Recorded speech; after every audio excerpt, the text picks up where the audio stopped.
Meeting once again, my dear friend Tiger Singleton. How many years has it been since we last spoke? You know, it's probably been pretty close to 2 years. Yeah. When you were in Holland? Well, the last time I was in Holland and you were sitting with me. Yeah, because you've been there more often. Yeah, quite a few times. Yeah. Now we're in a beautiful other country. Portugal. Portugal. Is this your home base? That's what it looks like. I mean, I'm living in Lisbon, but tomorrow still unknown. We'll see. But this is where I'm at, so yeah, I'm going to call it home for now. So you're just like a bird, wherever you lay your head, that's your home. Yes, this seems to be the way of life's flow, is, because in one way I don't even know why, you know, I'm in Portugal. It's just, this is what's happening, so I call it home, even though it doesn't necessarily feel like home, but no place on earth feels like home for me. No? No. I find that no matter where I'm at, the only home is the internal home in the heart. So, yeah, which is quite comforting and terrifying at the same time. Wow. So I'm imagining then that I traveled from the Netherlands to Portugal. Yeah. Is that false, or is it also true? Oh no, for sure. That's the play. I mean, is there anything real in life called Portugal? That's debatable. But so did you travel to Portugal? In one way, yes, and in one way, no. Yeah. I once heard the teacher tell me that I never travel. Right. Portugal just arrives in me, or Yeah. appears in me. Yeah, that's amazing too, because when you go to Portugal, you kind of experience your idea of Portugal, but your idea of Portugal isn't really the reality of this place or earth. It is what it is, and we can give it names, but we don't really experience the name as we do the reality of it. Yeah. And what about expectations? I always, when I travel to a new country, I'm expecting all kinds of stuff. For sure. Has that completely dropped away for you, or is there still sometimes some expectation? Oh, always. I just find out that they're not real. I mean, it is by nature the mind's going to project what's to come, but we always find out in some way it's not really that. And so the expectations can be there. It's just a matter of how much weight do they have, how much validity do they have. And more I just find that they don't have much of. So you're never disappointed? There's always the play of disappointment, but it has the opportunity to turn into comedy in the way of course I'm disappointed because it was never real to begin with.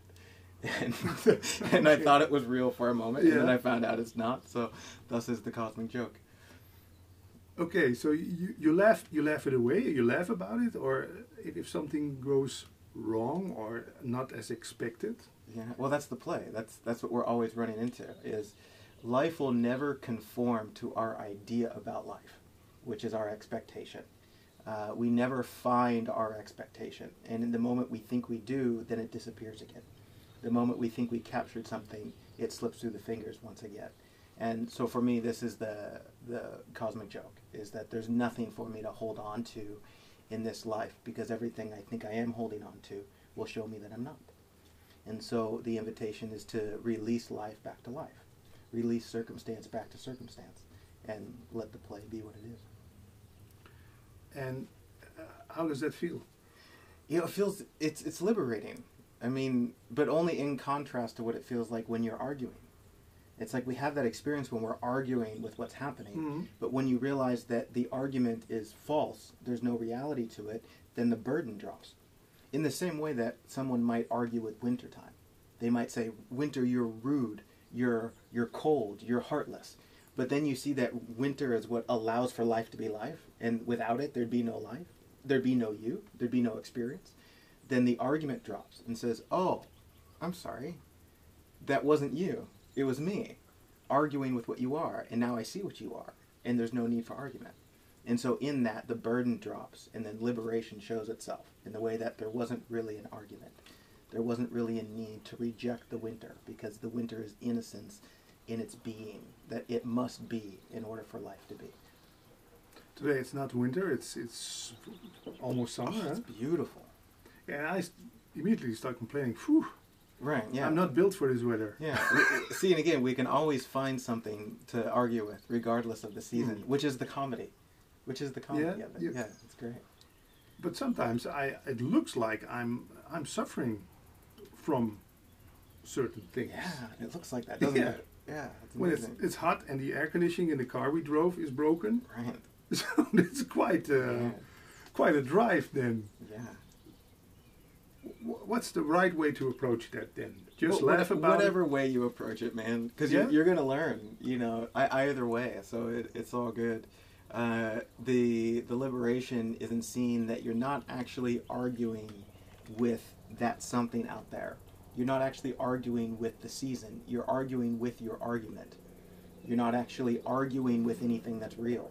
And the argument looks to support your own individual person. Mm-hmm. And so arguments fuel the separate self. They fuel your ability to be you. In order for you to be a separate person, you have to have an argument. So I have to reject certain stuff to feel somebody. Yeah, to create who you are. I mean, it's the play of being a separate someone. You have to, in essence, pick a side. Because you can't be both and be who you think you are. Because if it's whole, then there's no you. So now we have the World Cup soccer. Okay. It's now going on, and Portugal played a couple of days ago against Spain, and then a lot of people here in Portugal are for Portugal and against Spain. For sure. That's one of those things that makes you feel great when they win, right, and terrible when your country, your club loses. Isn't that fantastic? Sometimes when they win. Yeah, it shows you the playful delusion in all of it. I mean, none of it's wrong. It's totally allowed, but you see how you set yourself up. Because it's like when you pick a team, you're putting your worth and value, your identity in one team and not the other. Mm-hmm. And so you anxiously want this to win so that you validate who you are. Mm. And in order to do that, there has to be some play of violence being projected towards the other side. Which is, I don't like you, I don't want you, I don't want you to win because I want to win. And so there's a projection of separation when the whole thing is just fantasy because your worth and value isn't in this and it isn't in that. It's not in the world. It's not in the appearance of things. Now we talk about soccer, but there are also wars going on between countries. Yeah, and you see it's kind of the same play. The people get killed. Yeah. Over a mind-made self or projection or... Yeah, we should probably look at that then, huh? Well, yeah, I'm guessing it's if we could do something about that. Yeah. Should there be something done about this? All you can do is see the war inside of yourself. Because trying to solve an external war without resolving the internal issue, you're not going to make any progress. Because if you think the war is out here and not in here, then you're just trying to reorganize the surface condition to change the internal, and we all know that that doesn't work. And so the war out here can point us to the war inside, and then we can look at that and be like, oh, I see what's happening here. It's the same thing. And I'm being violent to parts of myself because I judge them and I condemn them and I want to hide from them and I want to control them and manipulate. And so when we see that that's no longer necessary, then it becomes impossible to be violent on the surface. And so it's all a teacher. Whatever we're seeing on the surface, whether it's in your own life or collectively, it's showing us what's happening inside so that can allow for healing. What's the first step to take? Come see Tiger Singleton when he's in Amsterdam? Or no. No. What was the first step for you to this? It's every day. Every day it's the same lesson all over again. It's addressing the real issue, which is, wow, it's not this, it's not that. It's my own self-violence. It's my own internal rejection of what I am. And then that shows itself on the surface. So I think in the most practical way, as terrifying as it might sound or be, it's getting incredibly honest with yourself. It's like, what's the real issue? Because you can like blame the world, you can blame other people, and you can say, oh, I feel like this because of da-da-da-da-da. But is that really the real issue? Or is it something more sincere? And so as we unravel into a deeper sincerity, we see that there's a hurt here. There's a pain between you and you. that looks to resolve itself out here, and it's not working. And so the whole path of this inquiry, as far as I'm concerned, from my own experience, is an internal healing of that pain. And then as that is resolved and nurtured, then it gets expressed outward. And then in that, this transforms, and then everything else transforms. And so you have to be willing to go inward to look at the real issue. And that's not necessarily exciting, and it's not always fun, but it's the real issue. And sooner or later, we all come to that point. I mean, we exhaust ourselves in the world trying to feel better, only to find disappointment. And sooner or later, we find ourselves collapsing on our knees in this surrender that says, okay, there's nowhere else to go. What's the real issue? And so we are all going to come to that place sooner or later. And so my playful invitation is, if you'd like to look at that, then let's look at it. If not, no worries, because when the student's ready, then the teacher appears. Is there a certain tradition you come from? Could we call it Advaita Vedanta or non-duality or Course in Miracles? Or is it a mix? I would call it life. Life is the teaching. Life. And my goodness, life is the master teacher. Nature is the master teacher. And in that, I can't contribute it to any particular ideology. Or even philosophy. For me, it's just a deep sincerity of being, where you see the absolute failure of being a human, or trying to be a human, or trying to be what you're not, and that forces you inward to see the truth. I mean, I grew up around Christianity, and then I came across all different paths, and I kind of saw that this is all the same thing. In every way, it's all pointing to the same thing. And so in that, I can't really distinguish. It's like, where did this come from? What path is it? It's all the same. So, any doubts? And what do you mean? Well, when I first heard of people talking about this, my heart opened. I went, wow. But then the mind started arguing with it. Yeah. Who tells me that this guy is telling the truth? Or isn't he just fantasizing? Or Well, I think if the question is if I'm telling the truth, or you should listen to me, I think that should be ignored. I don't advise putting any authority in what comes out of my mouth. Because what I see is that no one understands me. No one hears me. Everyone hears their own interpretation. So they hear themselves. And so as I tell people my experience, they filter it through their experience. And so you're literally listening to yourself when you hear me talk. And so to believe that you're listening to me, or that I have authority, is to separate yourself from your own power of discernment, from your own direct experience. And this is why I don't even consider myself a teacher. A guru? No, good God, no. No? That's ridiculous. But you show people from the darkness to the light. I understand that's what it looks like, but in maybe a more authentic way, I'm singing a song. I'm sharing what I see as so beautiful about being, and then those that resonate come listen to that song. But it would be absurd to go to a concert and then experience a profound peace, and then go up to the pianist and say, you're a master of peace. No, you're the one that was open. You're the one that's available. You're the one that's interpreting. This is your discovery. I'm just allowing life to flow through what I am. And so in this, I see that I'm not doing anything. Because when I'm sharing, when life is flowing through me, I get out of the way. There's not, someone there that thinks they know something. For me, it's a sweet surrendering into a deep sincerity that honors the human experience and simply says, this is what I see that's so amazing. Maybe you see the same thing. And then we can celebrate that. And if not, no worries. I don't see anything that I'm saying as the right thing or the true thing. It's just life expressing itself. So you're not on a mission? No. No, I mean... What motivates you then to talk about this? The beauty of it, man. The truth of it. Again, through the direct experience of what is seen from behind these eyes, from this heart.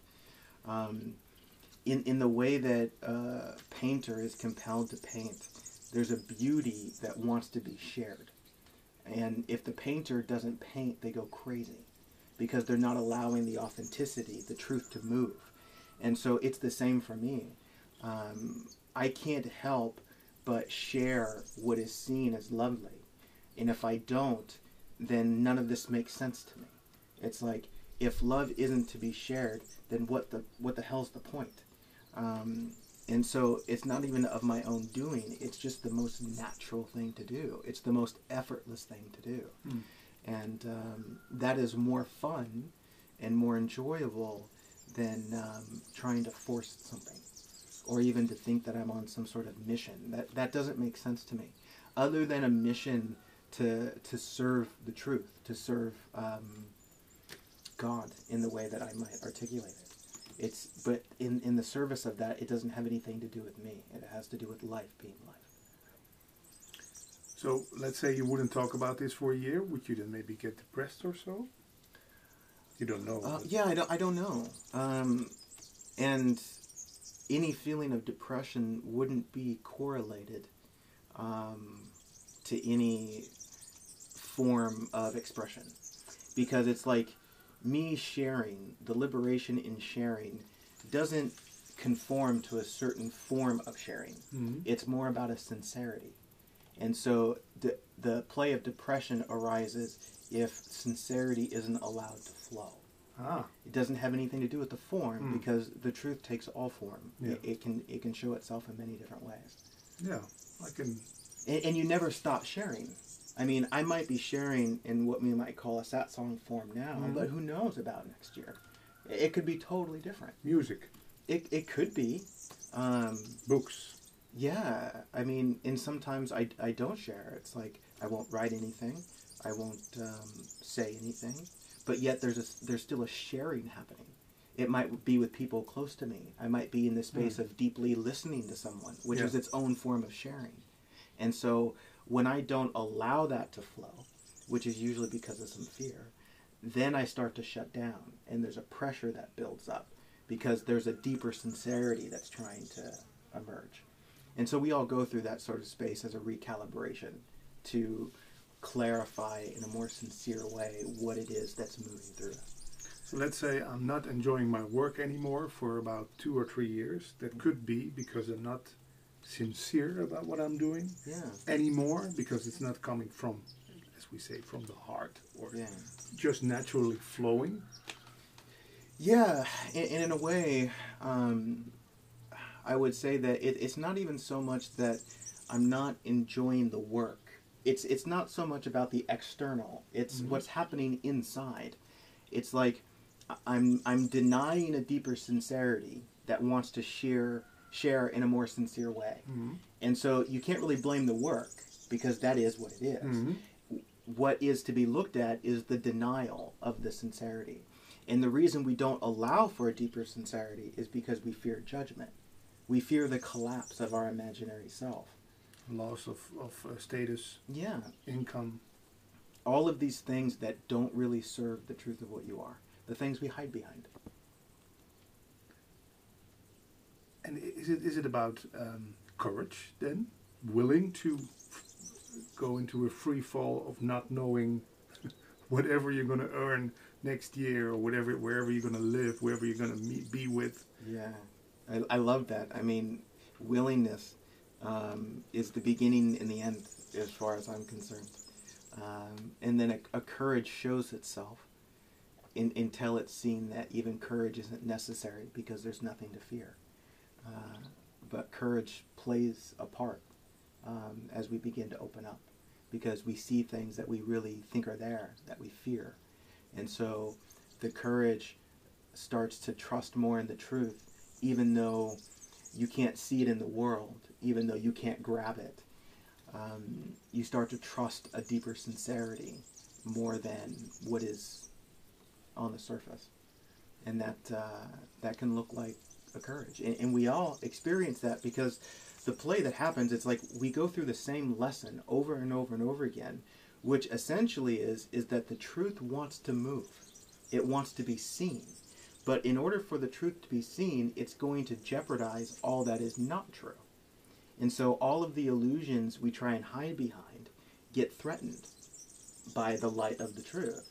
And so the courage is to let what is not true fall, so that what is real and true can be seen, which is what we really want.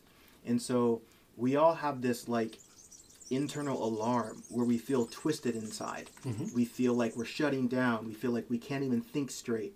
We feel like everything's foggy. That's what it feels like to be holding on to a lie. You get twisted. And we all know this. We know that internally there's a truth that we're afraid of. We don't want to let it out. And so we fight and fight and fight until the pain becomes too much to bear. And then sometimes it explodes out of us in what might be a violent way. But sooner or later, the truth is going to come out. And a violent way, you mean you physically hurt someone? Or? Yeah, I mean, in a way, that is the truth of a repressed sincerity being expelled mm-hmm. into the surface. And so it has to come out sooner or later. This is the invitation to look at these things now before they become an explosion. There's not necessarily a right or wrong about that. It's just an invitation. And I find that this whole insight or enlightenment, in a way, it's sometimes seen as a way out of pain. It's like we try and grasp this so that we don't hurt anymore. But for me, what I see is that this discovery is a foundation that finally allows you to go into pain. It allows you to actually look at it rather than trying to get away from it.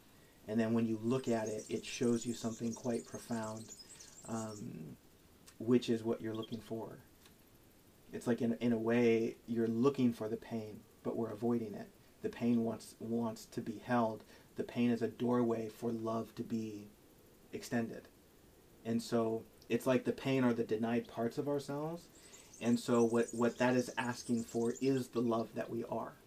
And so the foundation, which shows you all is well, which shows you there's only love, is the space that allows all of those parts to come home and see what they really are. And you realize, wow, I don't need to be afraid of this. I don't need to reject this. This is actually quite beautiful. And in this, we no longer have to run away from those things anymore. Sometimes the pain feels so big or so painful. Yeah, it does. And there's the compassion in that. I mean, my God, any human being has had this experience. And it's heartbreaking, but it's also beautiful, because what we're so afraid of isn't real.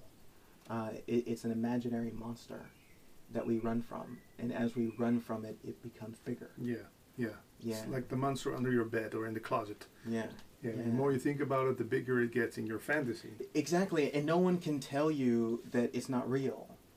You have to find out for yourself. You have to go. You do, and this is what I love so much about the opportunity to sit with people, is through my experience of seeing these fearful things and just being a human being, then being able to sit with people who might be terrified, but see the truth in it, to see the love in it, and be like, oh my goodness, come here. It's okay. Let's look at this if you want, and we can see the miracle that's happening. And do you then comfort people who are in pain, or do you, how do you handle someone who is in pain? Let's make the question broader. It shows itself in many different ways.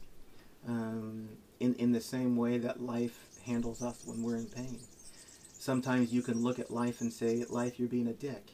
But yet that's life's compassion, because we can say, life, you're not giving me what I want. You're not helping me put my illusion back together, so I hate you. But yet life's movement is compassion. It's love. Life isn't afraid of your suffering because it knows what you're suffering about isn't really there. But you can perceive it as a threat. You can perceive life as being violent. Yeah. But that's not really what's going on. And so the way that this truth might move through me to comfort can take all of those different forms. in the way that I interact with other people, what I see is everyone in some way or another is moving from compassion. They're moving from love, even if my mind wants to think that they're not. Now let's take a practical example. Today in the country I come from, the Netherlands, is Father's Day. Yeah. I don't know if it's Father's Day also today in Portugal. Maybe it is, maybe it isn't. But a good friend of mine lost his father yesterday. Ah. So you could say it's a terrible. I said to him today on text, I said, life isn't fair. I said to him. Yeah. But when I'm listening to you, you say life is fair. But how can this be fair? I don't think it's either or. I mean, to look for fairness, you're going to look for a bias, which looks to support a separate sense of self-importance. It's not looking for what's true. Because you can say it's not fair for lightning to strike the trees and burn down the forest. But maybe that's what maintains the balance, so that the forest can be the forest. And so maybe it is fair, but we're not seeing it as it really is. And so it doesn't really speak to the right way to respond to someone, because you can't know that, especially how somebody else is responding to someone. You don't know that. And so I wouldn't place any sort of expectation that says you should say this or you should say that. If anything, I would say, what's the most sincere? And then move in the way that's the most sincere. Yeah, because this man isn't helped when I say, well, your father was just an illusion, that's projection nonsense. of your mind. He never existed. Yeah, that's silly. For me, that would, maybe tend to be an avoidance of the real issue that says, no, I don't want to deal with this. I don't want to feel that pain. And so I'm going to try and spiritualize my way out of it, which you find out doesn't work. You don't talk in that kind of vocabulary, like there is no one to suffer, there has never been anybody born, all those, just the jargon from the Advaita world. Well, yeah, I mean, those are pointed. But when you think that it's real, then you miss the pointer. Again, these things are pointing to a space within the being that allows for the pain to be seen, rather than used to avoid the pain, which is what we do as human beings with all ideology. And then it turns into dogma, as no, it's this and it's not that. And again, the absolute that's being spoken to is a foundation that gives birth to the relative experience. And so it's equally valid. There isn't a this or that. It's all of it. And when you allow for all of it to play out, this is when you really start to touch the magic, where these things don't need to be avoided. They can be allowed because it shows you a deeper truth. It shows you more of what you're actually looking for. So aren't you ever afraid that people misinterpret? Yeah, you just said people hear their own version of what you are telling. Yeah.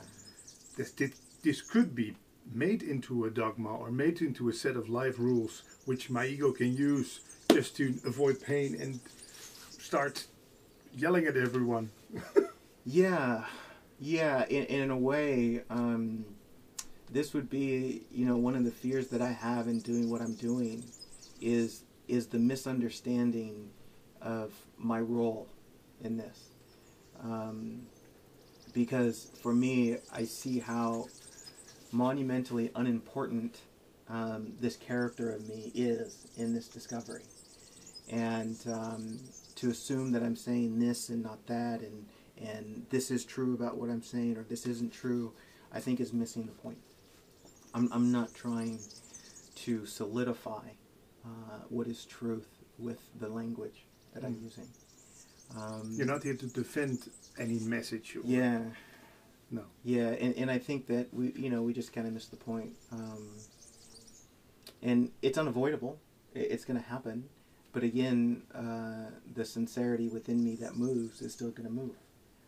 Of course it's going to be misunderstood. That's part of it. You're never willing to adjust what you're talking about a little bit so maybe it attracts a bigger audience or more. I've certainly played that game in subtle and obvious ways and seen, that it's not really what I'm looking for. It's not really what I'm interested in. It kind of covers up a deeper sincerity for me. And I always return to the simplicity of this sharing.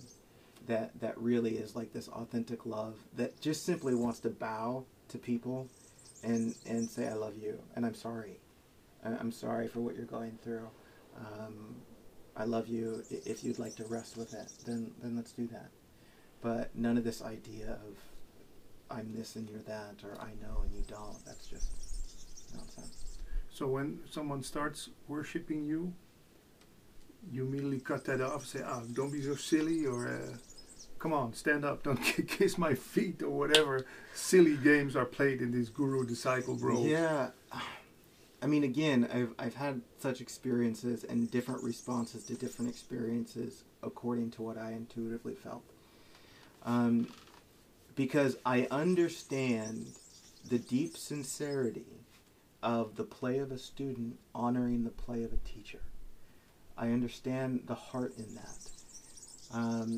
But again, someone can see that and then they interpret it how they interpret it. Mm-hmm. And so they don't really see what's happening. Mm-hmm. They project onto it and turn it into something that it's not. If it's sincere that I bow to you, right, nothing wrong. Because when that might happen in its play, I don't see it as anyone bowing to me. It's like when people tell me thank you, I don't feel like they're talking to me. When they say, oh my goodness, that was amazing, this changed my life, they're not talking to me. It just passes through because I'm not doing anything for them. They're talking to themselves. They're thanking life. They are. And we all do that. It's like, for example, every love song written isn't really about another person. It's about the love that is within the being that's looking for love. Mm. And so when someone says, oh my God, I love you, I know they're not talking to me. They're speaking to love itself. And so the biggest way to get lost in all of that is to think it's personal. To think that you're the one that did something. And that just kind of entraps you in a state of separation. Strange thing is, or the good thing is, that a lot of great artists get to know this. Yeah. Even Beethoven didn't want to sign his symphonies with Beethoven anymore. Yeah. It's a gift from God, he said. How can I claim? Exactly. I love this. Yeah. Because for me, the comedy, it's like there's a breath that's happening right now, and I'm not doing that. Right? Tiger is not breathing. It's given. And if I can't take credit for that breath, how can I take credit for anything that comes after that breath? That's complete insanity for me. It's absurd to think that the poetry that's written, the melody that is expressed in my being, that is obviously not who I think that I am. It's life expressing itself. In the same way that an apple tree might want to take credit for its apples. That's absurd. It took the entire universe to create one apple, and the tree just stood there. And so it's all of life that creates these things, and the character of me is simply an instrument for life to move. And the more that I get out of the way, which is the more I see through the illusion of myself, then the more love there is to flow. And so this becomes the journey, is to continually see the non-truth of my own being so that the truth can move. And I think that's kind of what we all want in some ways. We want to get out of the way. And so this is the point, is to see how we are in our own way so that life can return to a state of flow that shares. It's great when we watch a nature documentary. The voiceover says, well, the ant now decides to go left. Right. I start laughing. I think you can see in the animal, in the insect world, that there's no one inside the ant who decides to go left or right. Right. It's like a flock of birds. They all turn. Yeah, they go. Yeah. Yeah, and they start to explain, but it's the first one who flaps with his wings to the left and the rest knows. Right. And this is the comedy. I mean, and the thing is I don't know. And what I see is sometimes when I think I know, I find out that I don't know. And sometimes I get really convinced that I know, and then I really find out that I don't. Yeah. And so I can't trust even what I think I know, because there's been too many direct experiences of finding out that I don't. And realizing that I don't know helps me return to what I do know, which is right now, which is this moment. This is what's real. And so I can let go of everything that I think I know, which isn't real. It's not here. It's not alive. It's not present. And so that's the invitation. And one way is to get clear about what you actually know, and then trust what you actually know, rather than what you want to know or think you know or hope you know. And how is that with other people? You know, they have expectations of you. They have thoughts about you. They think they know who Tiger Singleton is. How do you work with that? Or is that a strange question? I watched the show. I watched the show. Because in the same way, I can see that play inside of myself. That projects outward, that thinks it knows other people, that thinks it believes in its shoulds or should nots, and these things are always collapsing. And so in my direct experience of the disappointment, it teaches me to let go. It teaches me that I don't really know that. And so the naturalness of my being is a natural mirror for other people to see what they think they know. It's like that's the perfect teacher. And this is the thing about our naturalness of being. I think in some ways we have like this social, even spiritual construct that says, well, when people wake up, then it will look like this, and then everyone will get along, and then we'll all hold hands and sing Kumbaya. And I don't see that as the reality. I see that the way that it is the teacher, is the perfection. The conflict that shows itself is what exposes the love. It exposes the peace. And so trying to get rid of these things, I don't think is the point. I think that the point is to allow it to be what it is and see what it's showing you. Because to really discover the peace within yourself means that you let go of trying to control out here. And then in that, everything becomes peaceful. You see that everything is kind of playing its perfect role. And so when somebody says, oh, I know I said I'd do this, but I can't. Okay, this is what's happening. That's part of it. It's not you're interrupting my self-importance or you're in the way. It's this is what's happening. Thank you for letting me know. Or not. And the mother-in-law who thinks that I'm stupid and I will never achieve anything. Yeah, that's awesome. Yeah, what's awesome about that? That's fantastic. Yeah. Yeah. Well, tell me. Well, you get to see what you see in that. Because here's the thing. If your mother-in-law called you a pickle, would that bother you? No, because I know I'm not a pickle. Exactly. And so when somebody judges you and it bothers you, it's because you believe it. You believe there's truth to it. And so they are helping you see what's inside that is denied within yourself. And so that's your opportunity to clarify that. And this is when your enemy becomes your friend. You see that they're not really out to get you. They're just being what they are. They're doing what they're doing, and then you see. You decide what it means, what they say. You decide if it's true. Yeah. Because it's how you see yourself.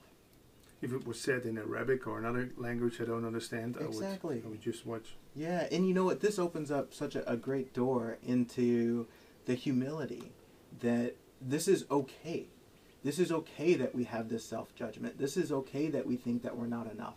This is okay that we're perceivably doing it wrong. This brings us to a point of a deeper sincerity, to acknowledge that, yeah, this pain is there. Yeah, this inadequacy is there. Because that's the doorway. It shows you something more profound. And so try and pretend like, oh, no, I'm not this, and you're an idiot for saying that. You can move into this, you know what, thank you. Thank you for sharing that. Thanks, I will see what I can do about it. Yeah, yeah. It doesn't necessarily need to be rejected unless it's rejected, and then that becomes its own experience too. Yeah. Essentially saying that these things don't have to be pushed away. And is there any need for or value in psychotherapy, do you think? You know, there's a great quote.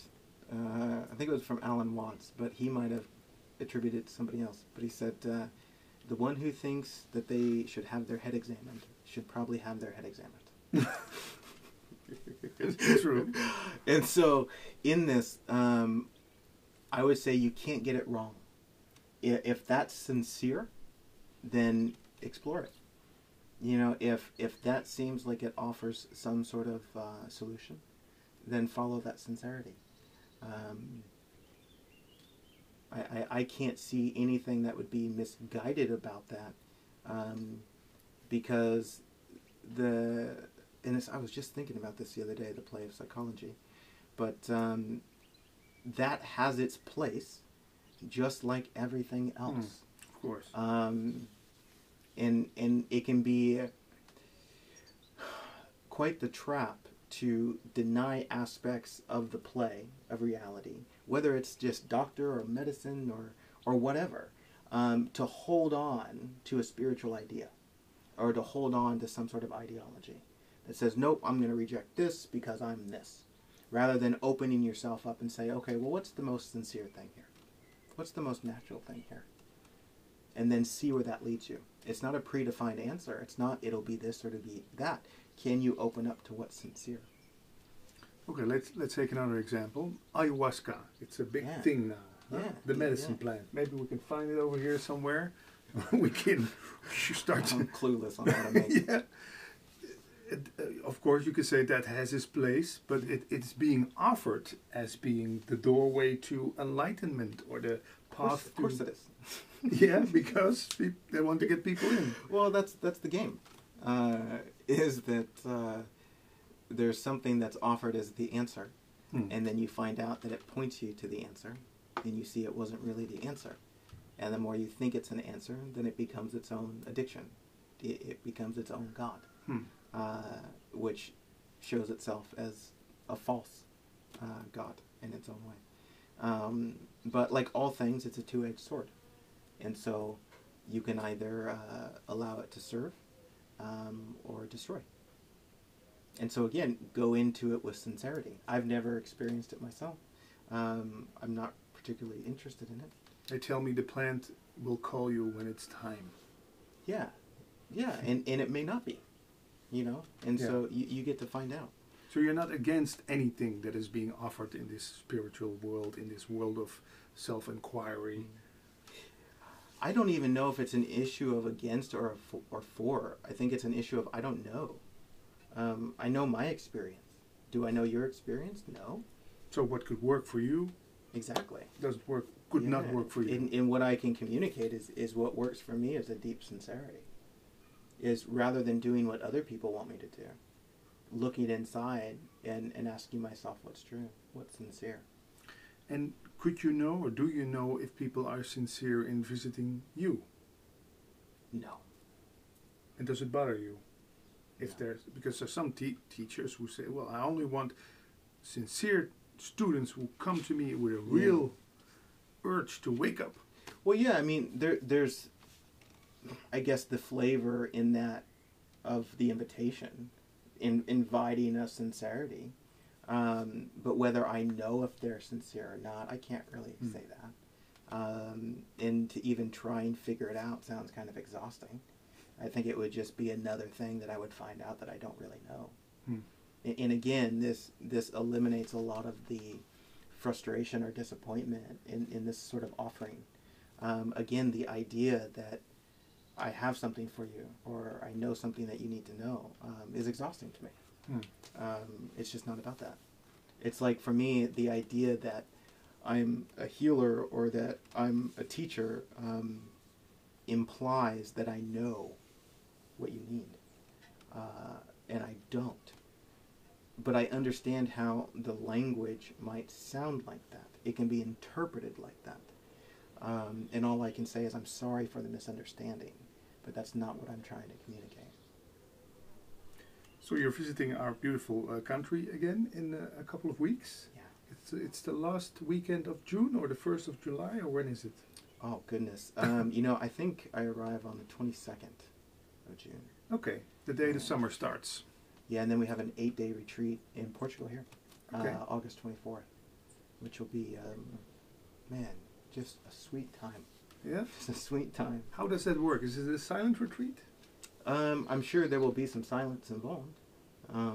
Really, it's a space for people to come and rest in a deeper sincerity contained in their heart, and to kind of drop a lot of mental nonsense and connect with something that's more true, and then let that do whatever it's going to do. And how does that work practically?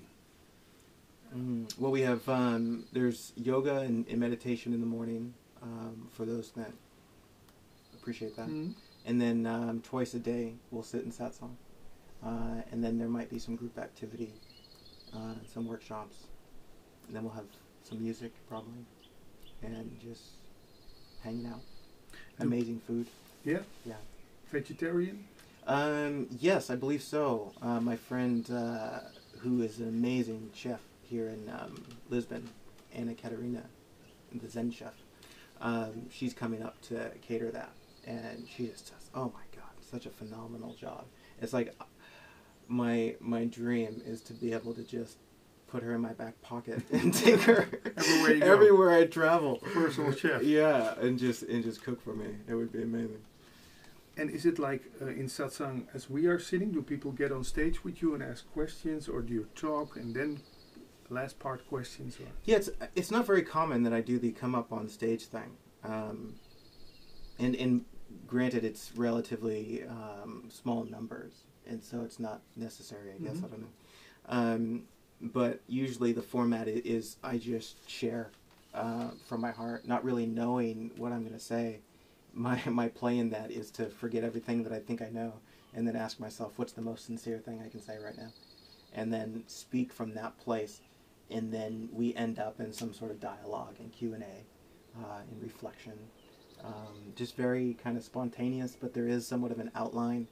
I think the theme of this retreat is cosmic support, tapping into the creator within, which is kind of geared to those who want to express themselves in this world, whether it's in a business format or just creatively, to get out of the way and see what life is trying to do.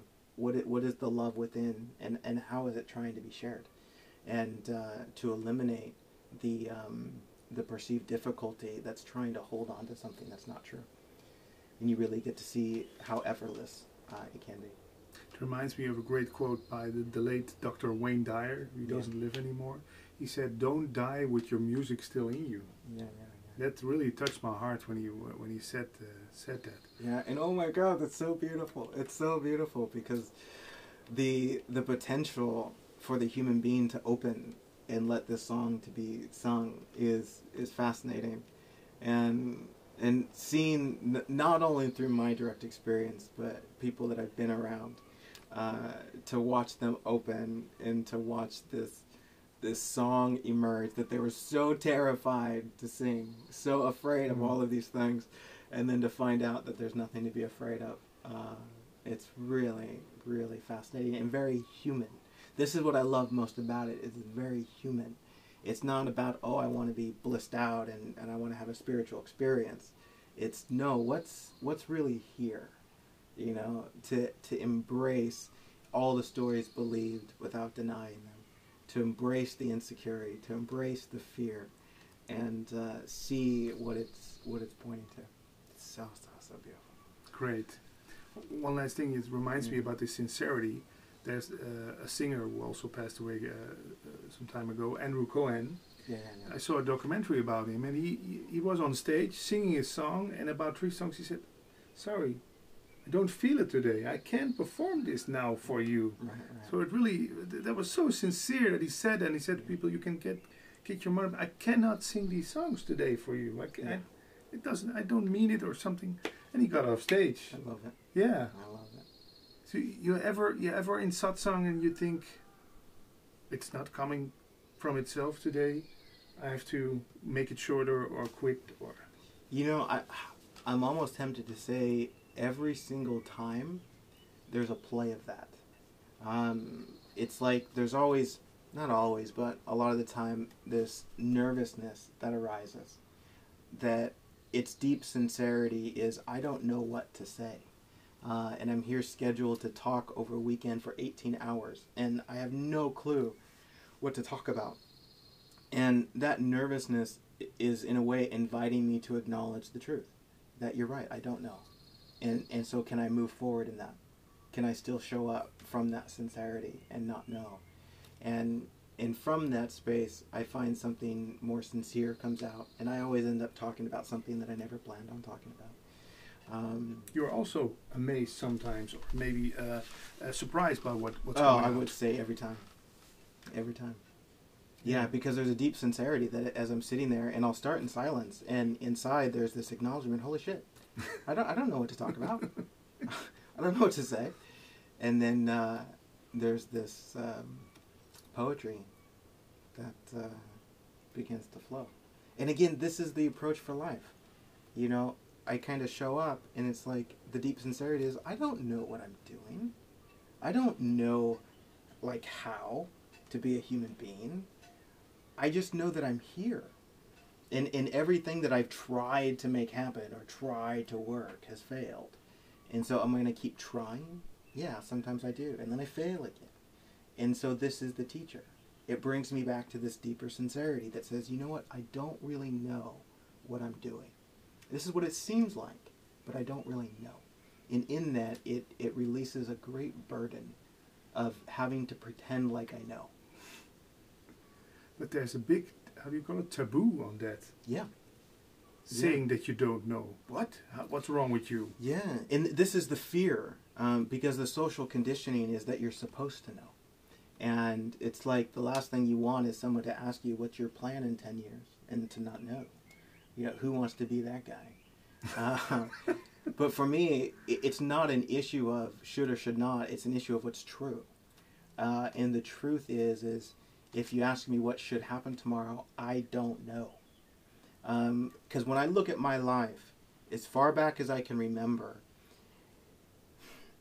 there's only been one thing that I was worried about the whole time. That I wouldn't make it to this moment right now. That somehow I wouldn't get here and that all would be incredibly well. And that's the truth right now. And so it worked out. And that was the only thing that I wanted, was wholeness. I wanted to know all is well. And through the journey of my whole life, nothing has gone how I thought it was going to go.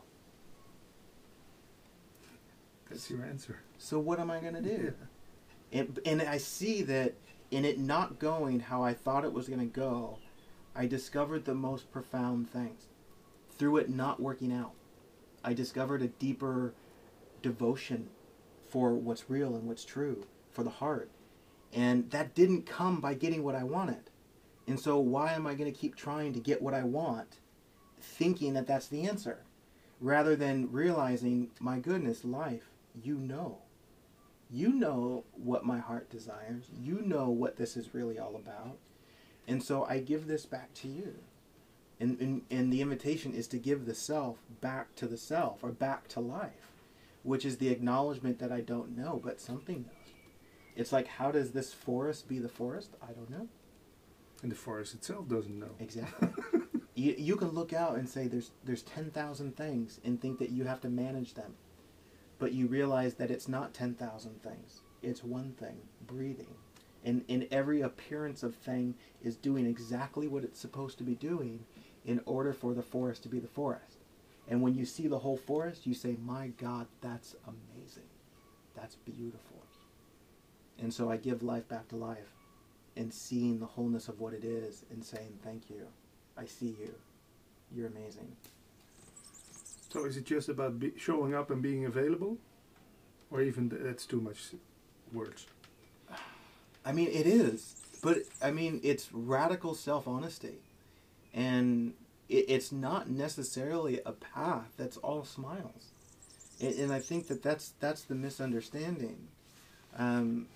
It's like, for me, this has been a heart-wrenching journey, man. The amount of tears that have been shed over this discovery and the collapse of who I think that I am is astounding. The pain and the heartache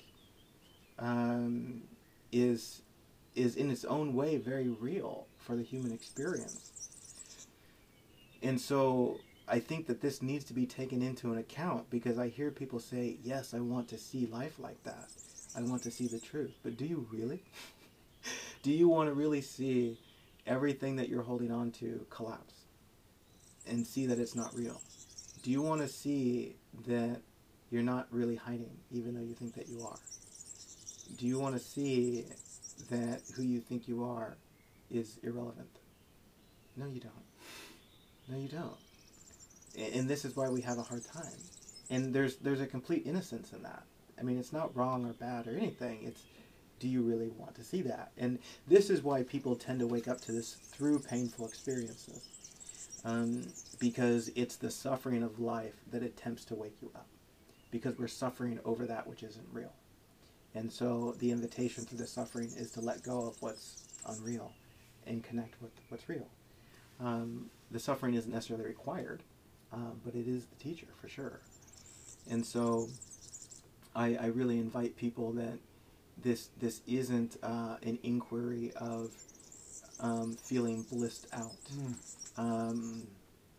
It's not about being happy. It's about devotion to what's real and what's true. And it's not about you at all. And this is what, in a way, most people are looking for. It's like what they're looking for in life. They want it to be about them. You know, if you take on this quest or that quest, you're trying to find yourself. You're trying to validate yourself. You want to tell a good story about yourself. You want to fix the inadequacy. And so it's seen as a very personal thing. And from my experience, it's not. It's the sacrifice of what is seen to be personal, so that what is real can be what's real. I once heard the comparison with the butterfly. Yeah.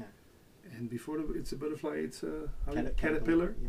And the between the caterpillar becoming a butterfly, Right. That's a real ugly process. Yeah, it is. with a sort of goo that you can even define what it is. Yeah. And then a beautiful butterfly comes out of this. Oh my God, this is so great. This is such a great analogy for life. We get totally destroyed, and then transformed. And it's not a one-time process. In its own way, it's a daily process. It's a moment-by-moment process. It's an annual process. It's everything. It's a constant breathing in and out. And so there isn't this moment of one transformation, because that transformation will lead to another transformation, and there'll be the same path of destruction, you know, as one continues to transform. And what I tell people in the insight that I share, that this isn't about you fixing your life. It's not about you taking this insight into the future. It's seeing what's true right now, letting this touch you right now, and letting that be the point, rather than trying to take this with you to protect your future, which is going to miss the point. Great. One final question. This interview, it almost feels like a dance. Yeah. How does it feel for you? You know, man, to do this interview with you today blows my mind. Because it's like for the past week or two, I've been in this really kind of playfully difficult space. And where there just hasn't been much clarity at all, and lots of pain and internal heartache and whatnot. And then just over the past couple days, I've been seeing the humor in it all and the insanity of it all. And it's just perfect timing to come and have this dance with you, you know. And so it's just a great example that as I'm sharing these things with you now, that in their own way might have their beauty and poetry to them. It is birthed through, you know, the pain of being human. And so it's just right on time. And so in that, I'm unendingly thankful for the play of being human, which can appear to be profoundly ugly at times, only to expose the profound beauty of what it's been the entire time. Great. Yeah. Thanks. Thank you. And I hope to see you in the Netherlands. And Yeah, let's man. enjoy this beautiful Portuguese weather. Yeah, totally. Thank you.